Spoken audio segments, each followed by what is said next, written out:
So there are often a lot of political and social consequences to shooting somebody, right?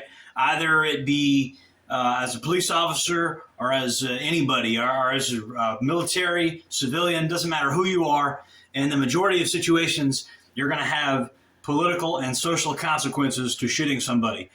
So you don't always want to just shoot somebody, even if you legally can. So when situations like that arise, one very, very popular option is pepper spray. And you'll notice that this loadout here, I do have pepper gel, and I'm going to explain in a minute why I have pepper gel actually instead of actual pepper spray. I'm going to explain that in a moment. I'm about to do an entire video for you guys.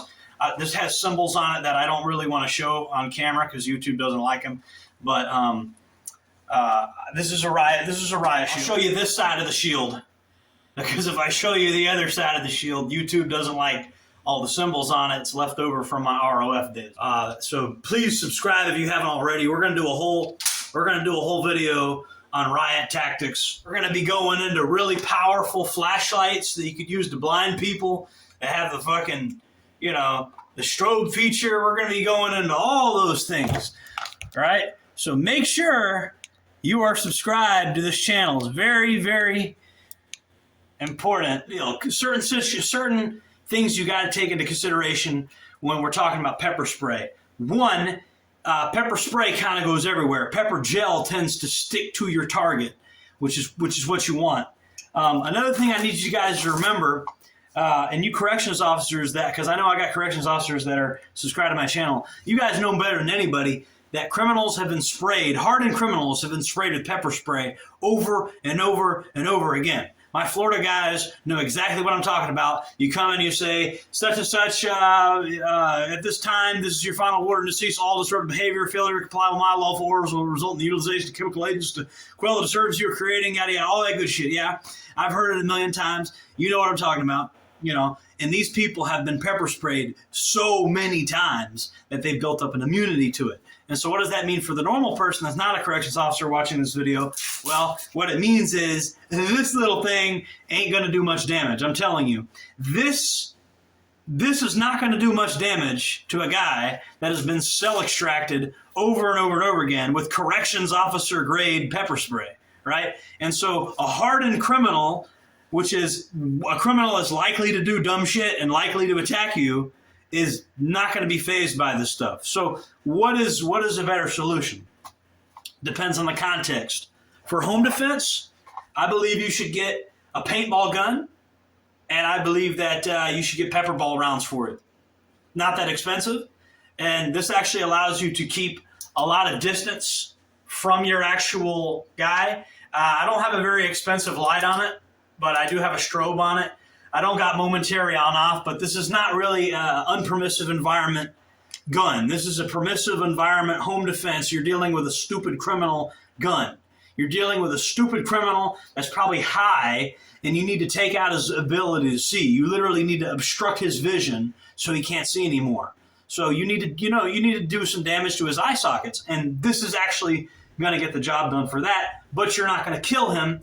And the thing about the state attorney's office is they need a body to prosecute, and if you kill them, they can't prosecute a dead body. So they're going to prosecute you instead.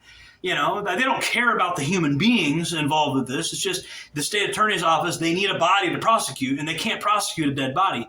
So whoever's left living, whoever's left standing, they're going to call the perpetrator, and whoever dies, they're going to call the victim. Well, if nobody dies, you're a homeowner defending your property, and this asshole tried to home invade you or whatever, and he got his eyes shot out by a paintball gun. And you're not going to prison forever for murder or having to defend yourself, you know. And so, you know, you could have this, and then you could have your rifle slung to your body, and then you could drop this if the situation gets more serious and move directly to your rifle. And I highly recommend people do stuff like this, you know, especially some of y'all out there, you got teenage daughters and they got stalker boyfriends, and just you got weird situations that like the level of force you need is not an AK-47 or an AR-15. However, the level of force necessary is, we need to teach this guy a lesson he's never going to forget. But A hardened criminal that's been sprayed with corrections officer grade pepper spray over and over again, that's high as a kite on fentanyl, it may not do that good of a job against him. Because realistically, fundamentally, pepper spray is a psychological weapon. It doesn't actually hurt you. And because it doesn't actually hurt you, it's all mental, right? And so somebody that's really high on drugs, or just somebody that's been sprayed with a million times, if they've been cell extracted, they've been to prison a million times, they've been sprayed by this stuff a million times. Another thing you got to factor in is the wind. If the wind is blowing, I've actually seen corrections officers accidentally spray themselves in the face with pepper spray outside situation. You're in an outdoor environment, the wind blows back in your direction, you get pepper spray on you. It's a very hazardous, very messy weapon, and you got to know how to use it. You got to know how to use it. It could very easily backfire and hit yourself with it. If I have something like a shamag, I can hold it up and block myself from getting the brunt of it. So something as easy as a shamag or a t-shirt or a towel can really be used to, not to completely keep it off you, but to block the brunt of it. I've seen that used in cell extractions with the big giant cans that look like fire extinguishers. I've seen inmates block that stuff, during my time in prison. So, I've personally been sprayed with pepper spray a million times. I've gotten it on me a million times. I know what it feels like. I personally have built up a tolerance to it. And so me telling you that you can't build up a tolerance to pepper spray, you absolutely can. And most likely the person you're going to have to spray has built up a tolerance to it. It's not a precise weapon. It can be an effective weapon in the right hands and used against the right person at the right time and under the right circumstances. But the circumstances have to be correct. It's kind of a get them off you tool. And if it doesn't work, which it may not work, you got to be able to go to another weapon. You got to have some kind of other weapon, And so that's my take on pepper spray. It's not a substitute for a knife.